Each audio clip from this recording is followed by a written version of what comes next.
Okay, well, good Monday morning, New York Jets fans and NFL fans. It is September 29th, 2025, 7:07 a.m., I almost said p.m., a.m., and you are watching the takeoff, and we are less than 12 hours away from kickoff on Monday Night Football. Jets down in South Beach and play the Miami Dolphins. Week 4 actually has two Monday night games. You have Jets-Dolphins, and you have Bengals-Denver. Four AFC teams. The Jets, I believe, play both of these teams going forward. I think they play the Broncos in London. But anyway, it is game day. It's been 8 days since the last time we played. It's been 10 days since the last time the Dolphins played. And somebody tonight, unless it ends in a tie, will have their first win of the season. We could look at this week and look back at that Tampa game and say we should have won. We could look at the Steelers game and say, we should have won. Should-is don't get you into the win column. There has to be some improvements, or not even some, a lot of improvements. And let's take a look at, what needs to be done and whatnot. So basically, first of all, Justin Fields has passed concussion protocol. He was named the starting quarterback tonight. I was not disappointed in Tyrod Taylor last week. I thought we needed him to be more of a leader on the field. He did a amicable job. He did a satisfactory job in a game that he kept us in. But again, stupid penalties. Defense giving up big chunks of yardage. Letting Baker run all over us, get out of the pocket. And then, just not able to to stay ahead. You look at that game and we came out, and I think they came out pretty strong early. They had to settle for 3. And again, I don't know if that's coaching or that's, execution of the plays that were called. Were they playing cautious? And basically they had an early lead, and then the story. Late second quarter, Tyrod throws the interception, pick 6, goes the other way. They're down by 2 scores. Jets are playing catch up all the way into the fourth quarter, and then you have a different game after Lazard catches that touchdown pass, and I'm like, all right,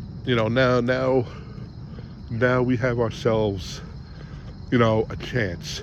There's I think it was like 7 minutes left on the clock when Lazard catches that pass, or 4 minutes, something like that. And then of course the blocked field goal for a touchdown by McDonald. And you look and you say, defense has to make one play, and that's all they needed to do. Make one play, make one stop. Okay, stop one drive. And an exception to the Buffalo game where they weren't in from kickoff, they needed to make one stop against the Steelers, and they couldn't do it. And last week they needed to make one stop against Tampa Bay, and they couldn't do it. And they allowed, them to go down the field and kick a field goal with, nothing left on the clock. And, that's why you're 0-3. So, tonight what you have to look for, and what I'm looking for is, again, how this team comes out. Do they come out and do they play cautious? Do they do a different game plan, a different scheme? Early on in the season, we're only 4 games in, that Steeler game, the first game of the season, I think they had 156 yards rushing. I forgot what Justin Fields had, but he had a nice handful of yards in that game. Breece Hall looked really good. The Buffalo game, they really couldn't get a running game going because they were just so far behind in that game. Throughout the whole game, they couldn't play. They had to play catch up. And then last week, for some reason, they just went away from the running game. And then when they went down by multiple scores, of course, they basically, kind of go to the passing game. So do I want to see balance? Yeah, balance would be nice, but I want to see whatever's working to continue to work. So if you have to stay on the ground, stay on the ground. If staying on the ground is getting you chunks of yards, do that. If going into the air is going to help you, do that. It doesn't have to be balance. It has to be success.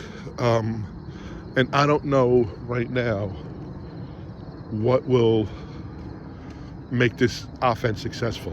They only have one real true wide receiver. That's Garrett Wilson. He's the number one receiver.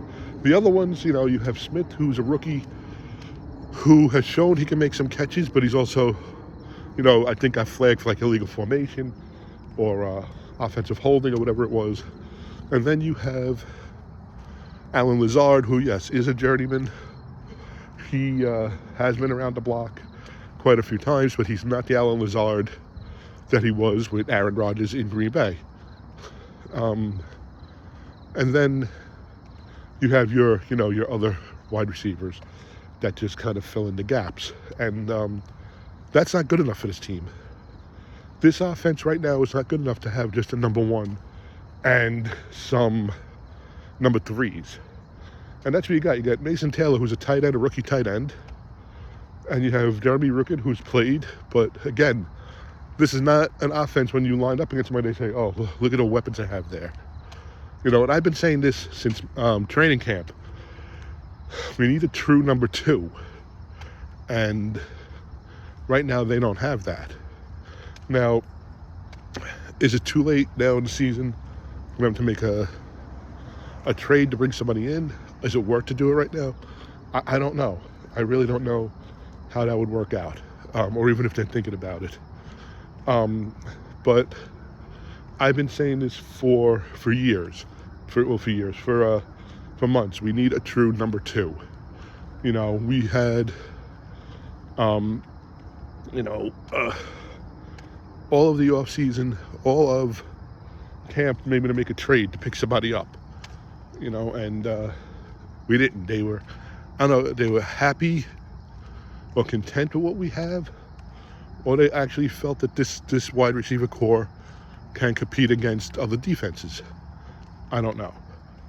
One thing I do know is that I need to see progress and improvements. Now, I didn't watch a single second of any type of highlights or lowlights of last week's game. In fact, I haven't watched any all year, really. I've just been disgusted with how this game has been going. But what I did, listen to and read about was Aaron Glenn and his celebration on the sidelines when McDonald brought back that blocked field goal. I don't have a problem with that. He's a young head coach, trying to get this team to believe that he's changing the culture, trying to get them to, step into what he's trying to teach them. And he was just showing his enthusiasm and happiness for them. Walking off the field, he was clapping. There was a loss, but he was clapping, showing this is not the same old Jets. Listen, I hate the term same old Jets. I really do, because you can't be the same old Jets with different coaches, different quarterbacks, different wide receivers, different GMs. The last 35 years, two owners. It's not the same old Jets. Was it the same old Cubs? Was it the same old Red Sox? Same old Jets to me is just, I don't know, a cop-out on what, about the team. Oh, it's same old Jets. Same old Jets. You can't tell me they're not trying. And I hate the fact when they say, oh, Woody Johnson should just sell the team. So my answer to that is, so when he had the team get Aaron Rodgers 2 years ago, prior to the whole injury and last year's debacle, did you want him to sell the team? When Rex and Sanchez were going, I'm looking at this huge bird that just flew over me. When Rex and Sanchez went to back-to-back AFC Championship games, did you want him to sell the team? When Todd Bowles had them probably 2 plays away from the playoffs in 2015, want him to sell the team? In 2001, 2004, 2006, when they made the playoffs, and Herm couldn't get them past the Steelers and the Raiders. Did you want him to sell the team? And Chad Pennington was the most accurate quarterback in the league. Do you want him to sell the team? When he signed Brett Favre, and they were actually making plans, because the Jets and the Giants were in first place at one point, on what if both teams had to host a conference championship game. Would we do Saturday, Sunday? Would we do Sunday, Monday? Did you want him to sell the team? So selling the team, that's bullshit. And I'll say that right off the bat. You're not happy with pricing for parking? Talk to MetLife Stadium. You're not happy with concession stand pricing? Talk to MetLife Stadium. I don't think Woody Johnson and his staff say, hot dog should be $6.50. No. Okay, so this is a cop-out, and I'll say that to anybody. Okay? But a culture change needs to be made. Parcells made a culture change. He proved to them you could take a 1-15 team and turn them into a 9-7 team the very next year, and a viable team for the future. You could say, the following year they went to the AFC Championship game. Following year, after losing Testaverde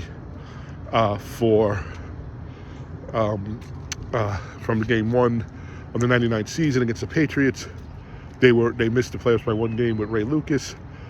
So the culture was there. We have had some bad luck, bad breaks, bad decisions. Yes, I give you that.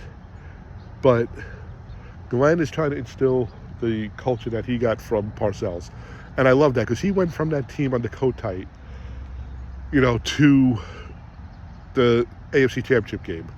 And then the '99 season where they just almost made it. And then, I think he played till 2002. That's when he went to the expansion draft, and the Texans picked him up. So I will take him trying to make a new culture in this team. It's going to take time. There's a team that's had a lot of failure on years that really thought they could take it over and move to the next step. So, listen, I'm going to give him time. I do think he needs help. I do think he needs some balls to bounce his way. Game one against the Steelers, 2 forced fumbles fell the wrong way. Last week, a fumble with Tampa Bay went the other way. The ball doesn't bounce the Jets' way. They got to force it to bounce their way. And that's really all there is to it. So tonight, I want to see progress. I want to see minimal to no penalties. You can have an offsides penalty, or I should say a false start or illegal formation. That happens on the best of offenses.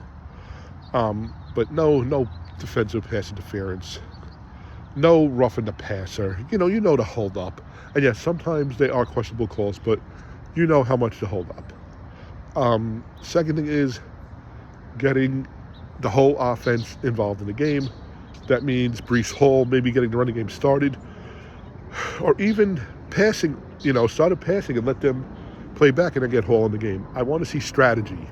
I want to see adjustments. And I want to see success. Like I said earlier in the video, tonight, unless it ends in a tie, one of these teams will have their first win. And you have Buffalo, who's 4-0. You have the Patriots, I believe, that are 2-2 now. I think they're 2-2. Yes, because the Patriots beat the Dolphins, and yesterday they won. I think they beat Carolina. And take that next step. Get that first win for Aaron Glenn, and move forward. I look at this team and I say it has potential, but it lacks the talent in some of the areas it needs to have talent. So that's what scares me. But anyway, I'm going into this game a little weary. I went to last week's game a little confident. I thought we could beat Baker Mayfield. And you know what? He showed he could be beatable yesterday. The Eagles are on a different plane, a different tier than the Jets, beat him. But we went toe-to-toe with him, and there was, like I said, those handful of plays where he got out of the pocket and whatnot, and that pass interference against Sauce Gardner, which I don't understand, but it is what it is, and that was basically, a difference maker. So I don't know about tonight. I just feel like I don't want to be disappointed. I don't know if you could, you know, last week I was just done. I was so burnt out last week. It just, like I said, I didn't want to discuss or look at lowlights or highlights or whatever. But let's see what goes on tonight and get that win. So, again, you're watching The Takeoff. Listen, you can follow us on Twitter. At The Jets Takeoff is our Twitter handle. You can tweet us your thoughts. You can email us at thejets.takeoff@gmail.com. And, of course, follow us on this video YouTube channel. The YouTube channel is The Jets Takeoff. The YouTube account is The Takeoff. Follow us. Subscribe to us. Have your friends follow us. We do not do this for money. We do not do this for donations. We do this as a labor of love, as therapeutical, steps, and just to meet up with other passionate Jet fans and NFL fans. And there we go. So have a great day. Enjoy the game tonight. Have a great week. Have a safe week. Have a blessed week. A blessed week. Have a healthy week. And we'll talk soon.